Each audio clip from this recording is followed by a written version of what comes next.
So what you can also do is you can go ahead and then translate out documents using Kimi. So to do that, I'm simply going to go ahead and copy paste out this particular 2 paragraph right here and simply go ahead and write something like translate this document into, let's say, for example, Japanese right here. So once you go ahead and do that, it'll actually analyze out this particular text and will translate it into Japanese, as you can see right here, just like this.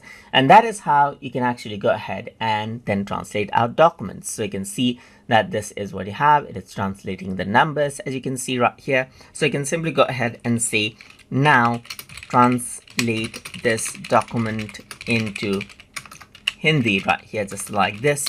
And then if I were to go around over here, then you can see that it translates now into Hindi and so forth. So this is how you can actually go ahead and translate out documents into different languages as necessary inside of Kimi.